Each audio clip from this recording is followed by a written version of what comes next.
Доброе утро, уважаемые радиослушатели. Понедельник, 8 апреля на календаре. В эфире программа «Уфимский разворот», в студии Денис Ганиев, за пультом звукорежиссера Никита Полянин. Коротко о том, как мы сегодня распределим наш эфир. Традиционно в начале, в первой половине часа мы почитаем прессу, узнаем, что интересного произошло в нашей республике за выходные дни. А во второй половине часа мы ждем в гости человека, который разбирается в спорте, спортивный журналист Максим Никерин. Обсудим волейбол, хоккей, футбол. Кстати, забегая вперед, поздравляю нас всех с победой нашего любимого Салавата Юлаева. 2-3 счет в серии. Идем дальше. Игра в Уфе сегодня, кстати говоря. Будем болеть за наших и будем надеяться, что сравняем счет. Напоминаю, телефон для связи +7 927 304 1051, +7 927 304 1051. Отправляйте свои смс-сообщения, заходите на наш канал в Телеграм. Также, конечно же, не забывайте смотреть нас на Ютубе и в Фейсбуке. Подписывайтесь на канал, ставьте лайки, ставьте колокольчики, чтобы не пропустить самые свежие новости нашей республики. Ну, начнем традиционно с прессы. Итак, давайте почитаем. Весна пришла в нашу республику, и это не может не радовать. Прекрасная погода установилась, правда, вот сегодня с утра дождичек, но и это, конечно же, влечет за собой определенные риски. Башинформ публикует материал о том, что в Башкирии спасатели помогли рыбакам на льдине. Это, кстати, традиционная история для любой весны в принципе. Смелые, отчаянные ребята в поисках улова отправляются во всевозможные странствия по тонкому ледяному настилу на реках, который остался. В общем, на Белой, недалеко от деревни Староинзигитово Краснокамского района Башкирии, 8 рыбаков стали главными героями спасения. Мужчины забрались на льдину, но она оторвалась и отплыла от берега на 50 метров. Понадобилась помощь профессионалов из регионального МЧС. К рыбакам отправилось судно. В общем, все живы-здоровы, пострадавших нет. По данным МЧС Башкирии. Друзья, будьте осторожны и за своими увлечениями не забывайте о безопасности. Идем дальше. Башинформ публикует материал, что осталось 100 дней до летних международных детских игр в Уфе, и рассказывает о том, как это будет. Что такое эти самые игры с 1968 года прошлого века проходят под эгидой Международного олимпийского комитета между детьми из разных городов. Уфа стала первым за всю историю игр городом, где пройдут и зимние, и летние соревнования. 6-е зимние детские игры международные столица Башкирии принимала в 2013 году. Вот здесь интересный момент этих игр в том, что участвуют не сборные стран, а сборные городов. Заявки принимаются до 22 апреля. Вот на данный момент, точнее, на конец марта заявки подали 80 городов из 30 стран мира, в их числе Таиланд, Китай, Южная Корея, Индия, Австралия, Израиль, Турция, Чехия. В общем, 30 стран. И из России всего планируется приезд 1500 спортсменов и тренеров. Башкирию, кстати говоря, представляет 3 города: Уфа, Туймазы и Октябрьский. Будем болеть за наших. Ну а полный материал вы можете найти на сайте bashinform.ru. Вот интересная тема, которая лично меня всегда заботит и беспокоит. На сайте ufanewsrb.ru опубликован материал о том, что в Башкирии ограничат продажу пива. Вот так. Причем смотрите, как это будет. Проект закона уже, надо сказать, разработан Госкомитетом Республики по торговле и защите прав потребителей. Планируется запретить продажу пивных напитков, изготовленных на основе сидра, пуаре, пива, медовухи в магазинах, расположенных в многоквартирных домах, и вход в которые находится со двора, с торца или со стороны детской площадки. Но здесь история на самом деле очень понятная. Да, мы все знаем, что крупные магазины уже давно захватили торговые площадки нашего города, ну и не только нашего города, вообще, в принципе, городов нашей республики. А маленькие магазины, как раз-таки, это вот магазины у домика, магазины у подъезда, которые выживают за счет вот таких вот товаров. И тут им предлагается, значит, ограничить эту деньгоносную стезю.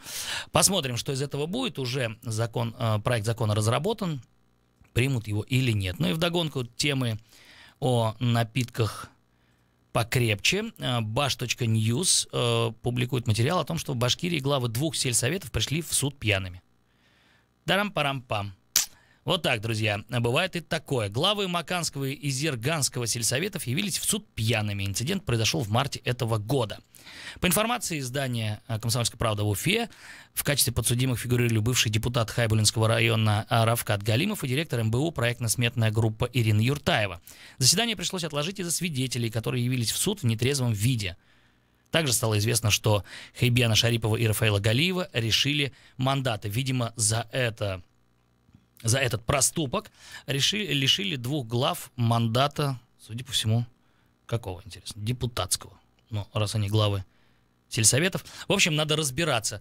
Ну и предлагаю вам прямо сейчас поучаствовать в нашем эфире. Давайте смс-чики на 927-304-1051, плюс 7-927-304-1051. Как вы относитесь к идее ограничить продажу пива в магазинах у дома? Поддерживаете, не поддерживаете? Что вообще думаете по этому поводу? На мой взгляд, так это прям, здорово.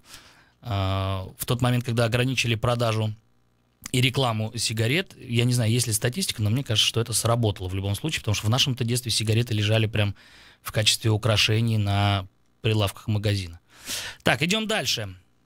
Ufatime.ru публикует материал о том, что Ради Хабиров высказался по поводу важного нововведения в муниципалитетах Башкирии. Эту идею может убить только формализм и попытка пустить нам пыль в глаза. В Рио главы Башкирии Ради Хабиров на минувшей оперативке в правительстве республики снова обратился к главам муниципалитетов республики по поводу проведения инвест-часов на местном уровне. Эту идею может убить только формализм и попытка пустить нам пыль в глаза, заявил он. Руководитель региона подчеркнул, что ему не нужны массовые отчеты о заключении контрактов на миллиарды рублей. Речь прежде всего идет о создании спокойной рабочей схемы, которая должна предметно работать. Тогда вы сами почувствуете пользу, и люди к вам потянутся, отметил в Рио главы республики. Важный, конечно же, момент. Мы достаточно часто в нашем эфире обсуждаем финансовые составляющие, бюджетные составляющие, да, и, конечно же, инвестиции нам необходимы как воздух, нам необходимы приходы крупных бюджетов для того, чтобы реализовывать интересные проекты и улучшать наш город, нашу республику.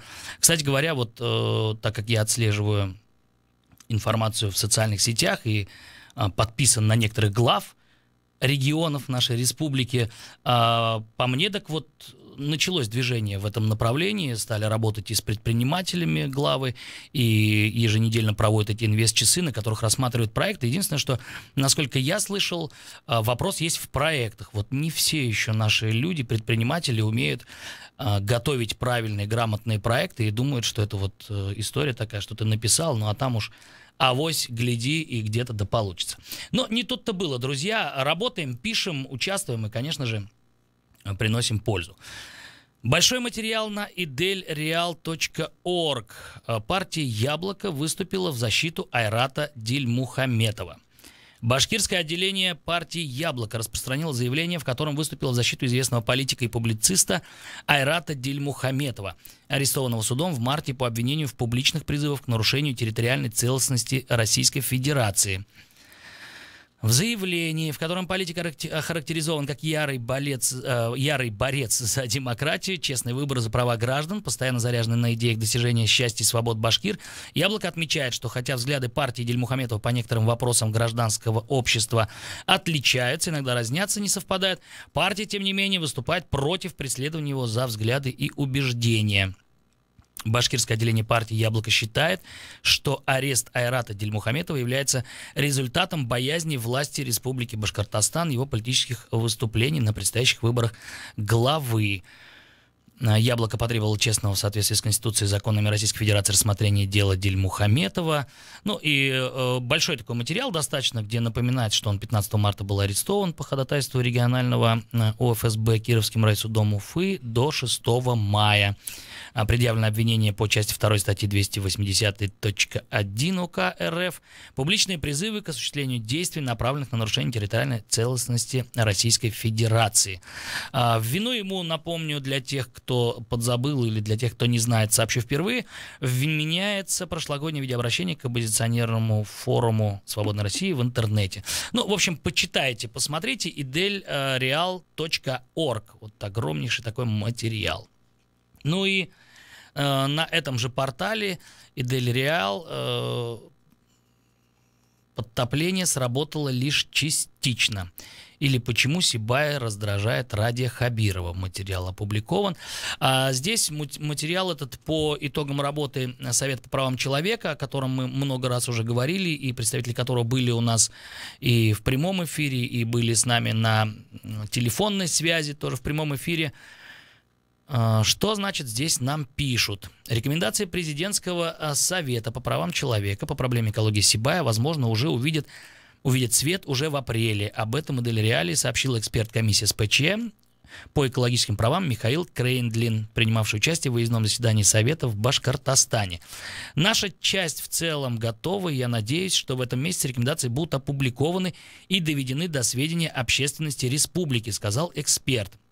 И хотя с момента окончания работы прошла всего неделя, события, связанные с визитом столичных правозащитников, продолжают активно обсуждаться общественностью.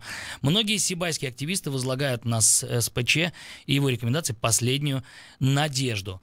И Идель Реале напоминает о самых важных и примечательных моментах визита делегации СПЧ в Сибай и вопросах, оставшихся после этого визита пока что без ответа. Ну вот, например, интенсивная подача воды в карьер и шахты началась лишь с 8 марта.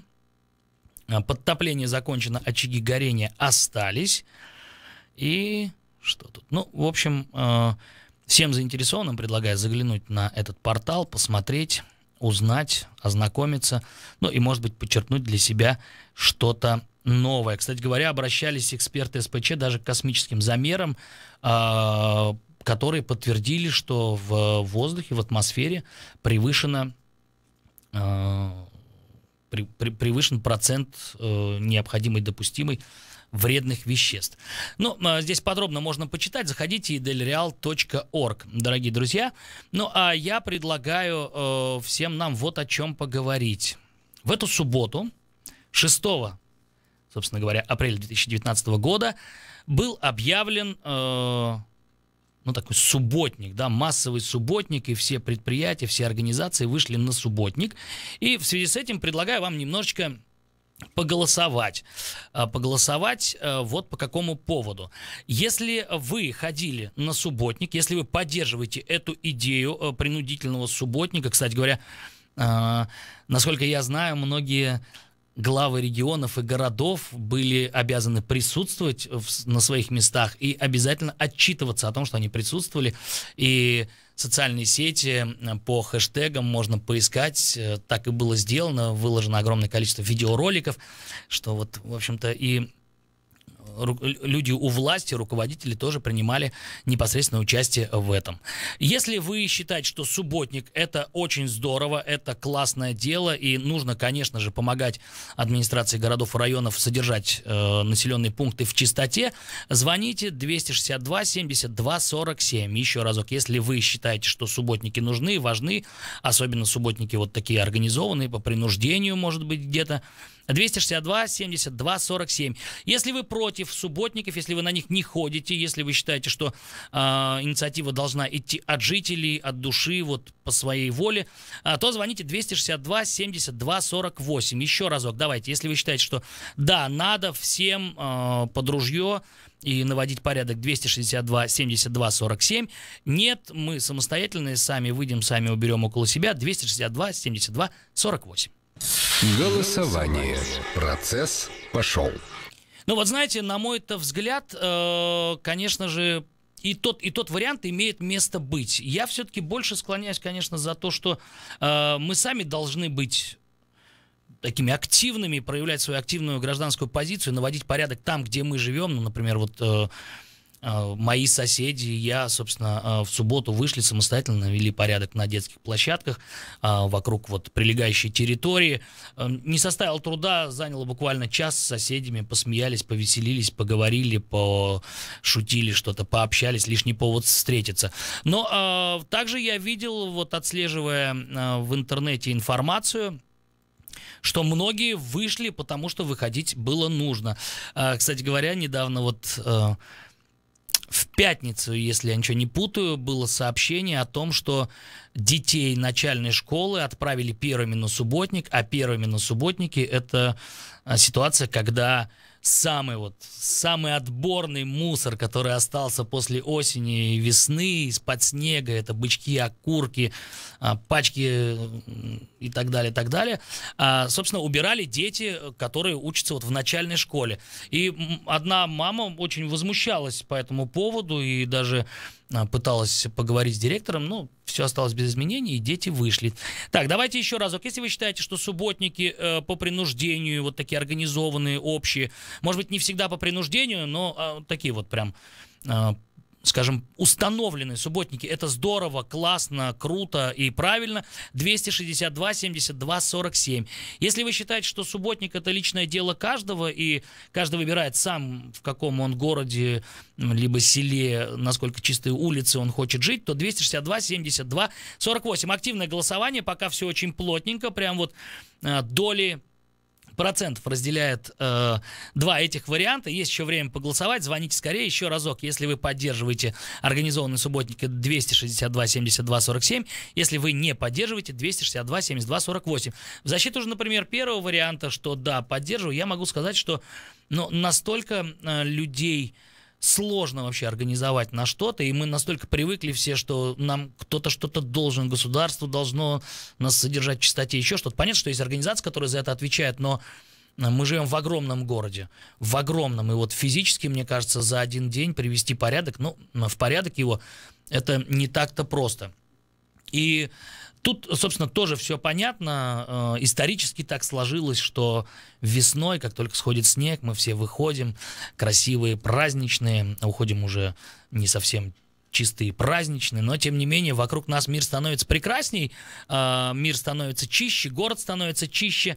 И вот смотрите, прям вровень идут два варианта. Так что, друзья, если вы нас слышите прямо сейчас, давайте в какую-то сторону попробуем создать перевес, а может быть и так все и останется. Активно голосует наш слушатель. 262 72 47. Если вы согласны с организованными субботниками, что надо выходить, надо всех собирать под ружье, идти на улицы, брать мешки, перчатки, метлы, грабли и убирать вот этот весь старый зимний мусор, а может быть даже осенний. Если вы считаете, что субботник — это личное дело каждого, и каждый сам себя должен организовать, 262 72 47. У нас буквально еще 1,5 минутки на голосование, и вновь у нас абсолютное равенство голосов.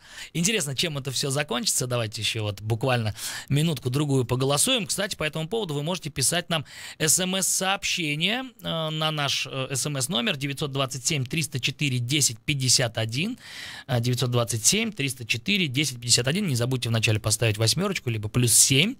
Отправляйте, вот как вы считаете, с какой версией вы согласны и какую версию вы поддерживаете по этому вопросу. И давайте последние прям 30 секунд. 262 72 47, если вы поддерживаете организованные субботники. 262 72 48, если вы поддерживаете, что каждый самостоятельно должен выбирать, выходить ему, не выходить, убираться или не убираться. Последние 30 секунд голосования я вот объявляю, друзья. Ждем с нетерпением ваших голосов. У нас смена лидера, кстати, не буду говорить в какую сторону, но поменялся активненько лидер за эти последние секунды. И несмотря на то, что результат идет в притирочку, есть пока небольшой отрыв в пользу одного из результатов. 10 секунд осталось до окончания голосования, до того момента, как мы подведем итоги. Очень активно голосуют наши радиослушатели. Спасибо вам за это. Спасибо за то, что вы всегда так нас активно поддерживаете. И напоминаю, что вы можете свою точку зрения, свое мнение отправить нам на СМС-портал +7 927 304 1051. Это СМС-портал «Эхо Москвы» в Уфе. 3, 2, 1 и останавливаем голосование. Посмотрим, что по этому поводу считают наши слушатели. Результат для меня, конечно, интересный. Итак, за вариант того, что люди должны самостоятельно проявлять инициативу, люди должны сами организовываться самостоятельно и выходить на уборку придомовых или придворовых территорий, проголосовало 45% наших радиослушателей. А вот за общий, за организованный субботник по расписанию, где все вместе, коллеги, сотрудники собираются и идут наводить порядок на веренные им территории, 55% 45% наших радиослушателей. Что ж, перевес в 10% небольшой, но тем не менее это говорит о том, что все-таки в нас глубоко сидит эта традиция, привычка и любовь к организованности, как вот демонстрации, я помню, в нашем детстве мы выходили все с флагами, и то же самое на субботник, да, это легендарная картина «Ленин на субботнике». Все это в нашей душе сидит, и, наверное, это неплохо. Спасибо вам большое за активное голосование, дорогие друзья. Совсем скоро мы прервемся на небольшую паузу. Сразу же напомню вам вот о чем. После выпуска новостей в нашей студии появится наш гость. Это мультиспортивный журналист Максим Никерин, который поделится своим мнением по поводу футбола, хоккея, волейбола в республике. Ну и, может быть, успеем затронуть другие виды спорта. Кстати, всех болельщиков еще раз поздравляю с победой на выезде нашей команды Салават Юлаев. Кстати говоря, и футбольный клуб Уфа вчера одержал победу. Хорошие такие выходные в позитивном ключе прошли. Узнаем обо всем этом буквально через небольшую паузу.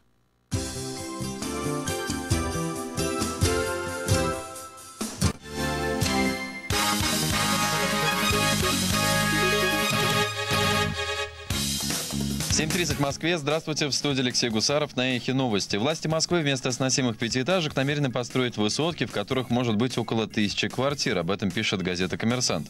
Журналисты изучили первые 6 представленных проектов микрорайонов. Выяснилось, что вопреки обещаниям чиновников, площадь нового жилья вырастет по сравнению со старым не на четверть, а почти в 3 раза. При этом в проектах почти не предусмотрены парковки, что может привести к конфликтам между жителями. В рамках реновации должны снести в Москве более 5000 домов, в которых проживает около 1 миллиона человек. Роспотребнадзор уже написал новые санитарно-эпидемиологические правила. Ведомство предлагает обойтись без отдельного помещения под яйцебитню, не требует мыть посуду исключительно ветошью, а овощи и зелень в уксусном растворе, пишут ведомости.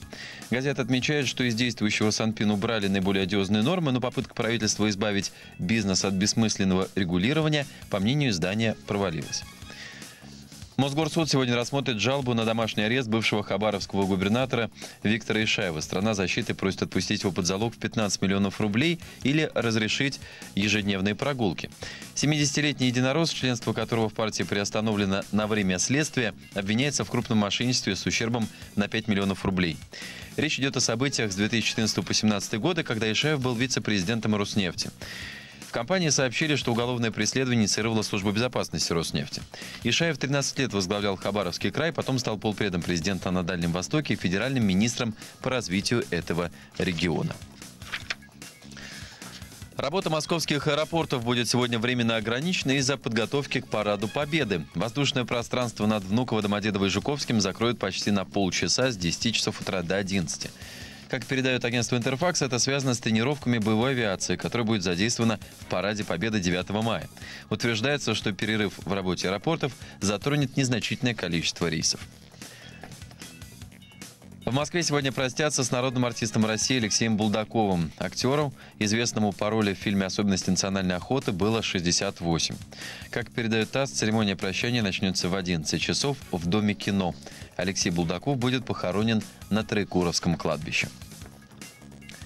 О валюте. Курсы Центробанка на сегодня. Доллар стоит 65 рублей 41 копейку, евро 73 рубля 44 копейки. О погоде в Москве сейчас 3 градуса тепла, днем от 9 до 11 облачно и небольшие осадки. Завтра днем синоптики обещают в Москве 14-16 градусов, пасмурную погоду и дожди. Алексей Гусаров, служба информации, Эхо Москвы. 3, 2, 1. Реклама. Eventology 2019. Конференция по событийному маркетингу и креативу. Ключевые профессионалы отрасли, резонансные кейсы, эффективные стратегии. 25 апреля. Краун Плаза Уфа Конгресс Отель. 246 46 52 246 73 74. 18+. Набор водителей такси. У нас всегда для вас много работы. Служба заказа «Такси Мотор» 2 900 900. 5 волшебных вторников в Максидоме. Со 2 по 30 апреля по вторникам скидка 10% на все товары. И еще бонусы по карте Максидом. Максидом. Максидом. Понимаем в волшебстве. По понедельникам в студии «Эхо Москвы» в Уфе подводить итоги прошедшей недели будет Азамат Саитов и его гости. Каждый понедельник вместо программы «Персонально ваш» слушайте программу «Послесловие» с Азаматом Саитовым после 15 часов.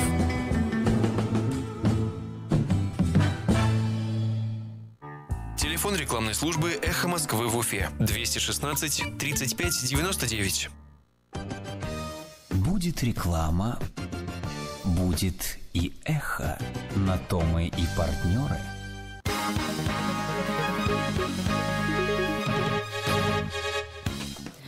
На «Эхе Москвы» в Уфе новости. У микрофона Юлия Сафина. Здравствуйте.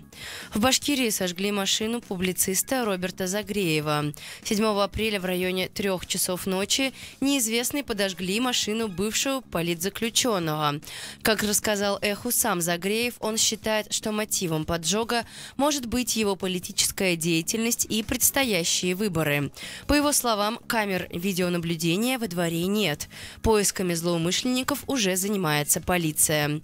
Напомню, в 2015 году Загреева приговорили к 3 годам лишения свободы за публикацию на интернет-ресурсах Ревинформ и Набат статьи Айрата Дильмухаметова «Ахыр-Заман». Суд посчитал ее публичным оправданием терроризма. В 2016 году правозащитный центр «Мемориал» признал Загреева политзаключенным. В Уфе женщина с потерей памяти попала на борт самолета без билета. Случай произошел на прошлой неделе. Женщину заметили, когда она ходила по салону и пересаживалась с места на место. Как сообщает про Уфу, на записях с камер видеонаблюдения аэропорта видно, что женщина дважды прошла проверку с использованием досмотрового оборудования на предмет наличия опасных или запрещенных предметов и веществ. При этом ни посадочного талона, ни документов при ней не было. Женщина представилась Мариной Максимовной из Иваново. Она призналась, что не знает, как оказалась в Уфе. Волонтеры отряда «Лиза Алерт» сообщили изданию, что они нашли ее родственников. Оказалось, что женщину зовут Хасанова Алевтина Закиевна. Откуда она родом и как попала в Уфу, пока неизвестно. Салават Юлаев обыграл «Авангард». Встреча прошла 6 апреля в подмосковной Балашихе. Счет был открыт юлаевцами на 3-й минуте игры. До конца первого периода «Авангард» счет сравнял. Во втором периоде амичи вырвались вперед. В 3-й 20-минутке счет сравняла башкирская команда. В овертайме на 89-й минуте встречи Салават вырвался вперед, забив еще одну шайбу в ворота соперников. Итоговый счет 2-3. Счет серии 3-2 в пользу «Авангарда». Следующая встреча состоится сегодня вечером на Уфа-арене. Футбольный клуб Уфа обыграл футбольный клуб Ростов. Встреча в рамках 22-го тура российской премьер-лиги состоялась в Уфе 7 апреля. Автором единственного гола стал нападающий Уфы Сильвестр Игбун, отправивший мяч в ворота Ростова на 25-й минуте. Итоговый счет 1-0. Игра 23-го тура российской премьер-лиги пройдет 13 апреля. Уфа в гостях сыграет с Енисеем. В завершении выпуска о погоде. Сегодня в Уфе переменная облачность, слабый ветер, местами дождь, температура воздуха до плюс 6 градусов. Сейчас за окнами облачно, 5 градусов тепла. Юлия Сафина, служба информации «Эхо Москвы» в Уфе. Радиостанция «Эхо Москвы» в Уфе представляет «Уфимский разворот». Программу, в которой ваше мнение может быть услышано, голос учтен, а СМС-сообщение прочитано в прямом эфире. Слушайте «Уфимский разворот» по будням с 9 утра. Да не просто слушайте, участвуйте.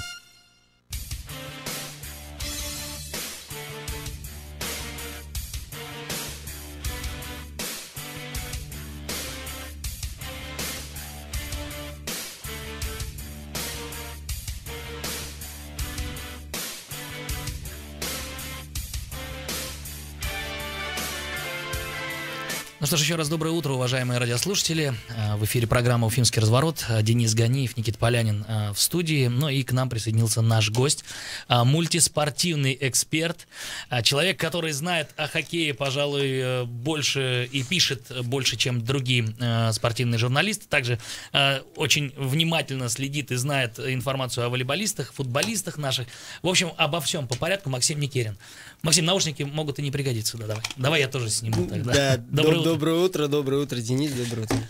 Да, Максим, ну у нас были насыщенные спортивные выходные, и вся республика, конечно же, с трепетом смотрела за основными событиями, но пока давай начнем вот с вчерашней победы в Международный день спорта и физической культуры. Наш футбольный клуб Уфа одержал очень важную победу. Как произошло, что нам это дает? Поделись, пожалуйста. Ну, самое главное, что Уфа наконец-то покинула эту красную зону вылета. Все мы очень боялись, да, что, ну, и продолжаем, конечно, переживать за команду. Только начали привыкать уфимцы к тому, что есть у нас свои люди в главной футбольной лиге страны. И очень круто вчера было то, что полные трибуны на Ростов пришли. Это не «Спартак», не ЦСКА, не «Зенит», не «Локомотив». Я слышал, что Ростов на 6-м месте, да? Ростов достаточно высоко, там есть интересные футболисты, звезды, там главный тренер Валерий Карпин, но он все равно остается Ростовом, командой, которая никогда не была чемпионом России. Но в прошлом году наш клуб закончил сезон на очень высокой, позиции. Да, и, возможно, оттуда как раз и идут проблемы этого сезона. Завышенное ожидание? Не завышенное ожидание, а скорее то, что команда в Еврокубках была, и нужно было разрываться для клуба. Это все равно новый опыт, когда ты играешь не раз в неделю, как все привыкли, как в Уфе привыкли в том числе, а 2 раза в неделю, причем один раз ты играешь где-то в Европе, лететь в какую-то далекую страну, там, это все тяжело, и много орг-вопросов таких сложных, мне кажется. Хорошо, с футболом мы более-менее разобрались. Друзья, не переставайте следить за нашей командой, давайте поддерживать, ходить на матчи. Вот так легко мы разобрались с футболом. Да, но самое все-таки ожидаемое, долгожданное и зримое, событие — это победа Салавата Юлаева на выезде над «Авангардом», где мы в серии уступали со счетом 1-3, и вот одну игру мы отыграли, сейчас 2-3, сегодня 6-я игра получается. Ну да, большое спасибо команде, что вернули Уфу в Уфу хоккей. Вернули в Уфу хоккей. Хотел сказать еще на один матч, но, наверное, не будем. Хочется, конечно, еще продолжить эту весну хоккейную. Если мы выигрываем, мы идем, у них играем. У них играем, да. Ну а там, может быть, еще будет финал. Конечно, даст Бог, да. Но эта победа, она дала такую возможность вдохнуть немножко, потому что 1-3 это тяжело отыгрывается и достаточно редко отыгрывается, потому что, один матч выиграть легче, чем 3. Поэтому Салават очень сложная задача, но тем не менее, вот так шаг за шагом может быть. Как ты считаешь? Ой, тяжело будет. Я, если честно, не очень. Мне стыдно, но я не очень верил, что удастся выиграть вот этот 5-й матч. Позавчерашний. Да. Но шансы есть. Мне очень нравится, и как играет Салават Юлаев, и вот эти идеи Цулыгина. Не все, но то, как он проходит этот плей-офф. Слушай, когда пришел Цулыгин, вообще было очень много негативных отзывов и комментариев, и как он справится, и вообще не верили в тренера. И вот я вчера с Димой Каретко общался, мы превысили все, по-моему, ожидания от команды. Был план выходить в плей-офф, да, сейчас мы вообще в финале играем конференции. Да, плей-офф-то он по умолчанию все-таки хотелось там пройти 1-2 раунд уже в Кубке Гагарина. Конечно, Цулыгин, потому что молодой тренер, во-первых. Во-вторых, в прошлом году он был помощником Финна Эрки Вестерлунда, и, по сути, его многие считали переводчиком. Конечно, он не был переводчиком, он был тренером, он помогал. Но никто не знал, каким будет Цулыгин главным тренером. И он, конечно, все ожидания превысил. Тем более, там в начале сезона были трудности у команды, были серии поражений. И, многие ждали, что Цулыгина вот-вот снимут. Но, наверное, к счастью, что этого не произошло. Что за ключик он нашел? Есть у тебя какая информация? Вот как так получилось? Мне кажется, что это опыт. Все-таки Цулыгин, он и в НХЛ поиграл, и в России очень, очень опытный именно игрок. И мы видим, что он умный тренер, потому что были решения, которые казались спорными, сомнительными. Там в конце регулярного чемпионата команда играла на Дальнем Востоке, не повез туда лидеров, всех легионеров, причем сам отправился с командой на выезд, оставил здесь помощников в Уфе, Виталия Ячменева, старшего тренера. И, ну, как мы видим, у нас сейчас лидеры играют. Вчера третья серия плей-офф идет, 5-й матч. У нас лидеры, первое звено, играет по 30 минут на льду в такой игре. И, ну, там Линус Умарк, Тему Хартиканин, Йонас Кимпанин. И они делают результат. Опять Кимпанин забил победную шайбу. Ну вот хотел про него, кстати, поговорить. Сколько он не забил до этого, да? Было, да. Было прям, и вот я прям ждал, что он наверняка ему должно вернуться, потому что столько голевых моментов было, ну, условно 100%. Мы понимаем, что это игра. Было там, по-моему, момента 3 было, выходил 1 на 1, там замыкал дальнюю штангу, но Кимпанин опытный игрок, ну где-то... И решил растянуть удовольствие. Может быть. Подарить нам еще 1,5 овертайма. Слушай, ну вот что с судейством? Прилетает клюшка тому же, по-моему, Кимпанину в лицо, и судьи делают вид, что вот просто не заметили этот момент, отворачиваются. Ну, да? я не склонен считать, что там судейство предвзятое. Ну, потому что очень много это обсуждается. Много обсуждается, и вот на КХЛ ТВ, на телеканале была судейская в эти выходные. Это программа, в которой главный судья КХЛ Алексей Анисимов разбирает с экспертами эпизоды. И было очень много спорных моментов именно по серии «Авангард» Салават Юлаев.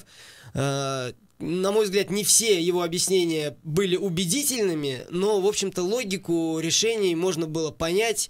Я делал разбор на нашем сайте Бизнес Онлайн по этой судейской, и, ну, точнее, не разбор, там стенограмму можно просто прочитать и, ну, понять логику некоторых решений, в том числе, ну, там, фолы или были спорные удаления. Здесь же в этой серии каждое удаление... Ну, практически каждый реализуется. У «Авангарда» вообще, по-моему, 100%, ну, да? В последнем матче они просто забивали в каждом, да. Но вообще у них очень высокий процент реализации большинства. Поэтому, ну, нельзя удаляться. А здесь у Салавата свистели там 6 игроков, ну, то есть одного лишнего игрока судьи увидели. И, ну, на разборе было очень спорно там... Был ли шестой, да? Да, Хартиканин ставит ногу на борт, уже считается, что он заменился. Ушел, да. Выходит другой, Дмитрий Кугрышев, и овладевает шайбой. Ну, и вот там вот спорный, что значит? Ему нужно было выйти, подождать, но он сделал там 2 шага по направлению к шайбе. Ну, понятно, это уже такие, да, тонкости. То есть ты, как эксперт, считаешь, что, в принципе... Очень много сложных моментов просто, и... То есть и понятно, что в игровое время сложно вот там да, но за так секунду... как мы все симпатизируем все-таки Салавату Юлаеву... Мы склонны видеть во всем этом против нас... Да, ну и болельщики тоже, видно, что... Ну, а что сегодня нас ждет, как думаешь? Какие находки, какие секреты победы, может быть, от тебя? Вот? Ну, вообще, я думал, что нужно играть...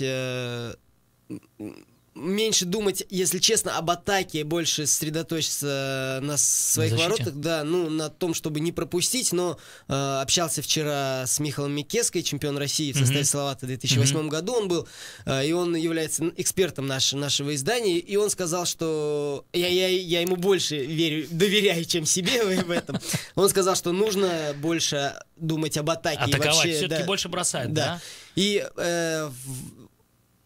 ну, во-первых, потому что «Авангард», опять же, будет больше думать о защите, будет более терпеливо играть. Как мы видели в уфимских матчах, они первый период очень внимательно, закрыто играли, но у Салавата были моменты, и вот в эти эпизоды нужно забивать. Тем более, что Салават, когда забивает первым, он умеет перестроить игру так, что потом выиграть. Слушай, ну я думаю, что от защиты стоит отойти как минимум, потому что Юху надо разгрузить. Наш вратарь работает, ну, на 400%.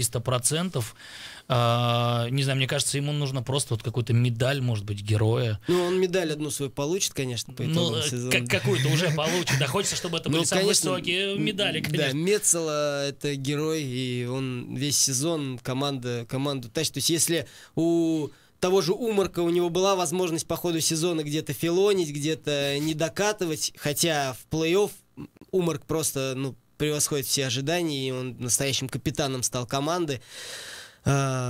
он заменил просто Григория Панина, выбывшего. Он заслуживает, мне кажется. Травма, да, у Григория? У Панина там разрез голени, и надолго выбыл он, к сожалению. Но Метцела, у него не было возможности передохнуть по ходу сезона. Вообще он без замен играет. Там у него небольшая пауза была с травмой связана, но совсем небольшая. Ну что, мы желаем нашей команде сегодня победы. Все будем, конечно же, следить, болеть, поддерживать нашу команду. Давай тогда мы поговорили про футбол и хоккей. Я знаю, что ты являешься еще экспертом в области волейбола. Так являешься руководителем пресс-службы нашего волейбольного клуба «Урал» уфимского. И у нас там тоже интересные события. Мы в плей-офф. Мы сыграли одну игру с Титаном, наверное, да? За эксперта, конечно, отдельно спасибо. При моем 168. Ну, на связке можно. Или в либеро, да? Да, может быть. Что мы с Титаном сыграли? Казанский «Зенит», это такая машина. И, конечно, тяжело обыгрывать эту команду, но плей-офф, он будет все равно длиннее, потому что даже если Урал, допустим, не проходит «Зенит». То есть, чтобы сейчас, друзья, вы понимали, мы сыграли одну игру с «Зенитом», с Казанским, проиграли ее на выезде. Сейчас у нас 14 апреля будет здесь игра дома. Второй матч, и команда играет до 2 побед. Да. То есть, если Урал выиграет в субботу, это уже... 1-1 мы едем опять в Казань, там будет решающий матч. Но даже если Урал не пройдет «Зенит», просто... велика вероятность, что «Зенит» пройдет дальше. Действующий чемпион — это лучшая команда мира, и нет никаких сомнений, что Уралу будет просто архисложно. Если там мы не проходим. Да, там будет плей-офф за 5-е место. 5-е место дает право играть в Еврокубках. Понятно, что Урал, он вышел в плей-офф с 8-го места. С последнего, грубо говоря, запрыгнув на подножку с последнего возможного в плей-офф, поэтому тяжелее всех будет уфимцам, но мы видим, что команда преобразилась после Нового года, играет здорово, обыграли Белгород в гостях, Факел дома обыграли, поэтому с любой командой можно бороться. Кузбасс дома обыграли, Кузбасс на 2-м месте завершил регулярку, поэтому после Нового года только кроме «Зенита», наверное, бороться со всеми можно. С приходом тренера нового, да? Ты имеешь в виду, вот этот переломный момент был, да? Да, много поменялось, на самом деле. Слушай, что поменялось? Вот я думаю, что игроки те же. Ерещенко появился, я обратил внимание, но он тоже не каждую игру прям дома выходит. Был Даниэль Баньоли, главный тренер, очень опытный специалист, но, видимо, были какие-то сложности. Я думаю, что это больше сложности психологического? Нет, вербального какого-то характера. Потому что, то есть коммуникация, да, есть...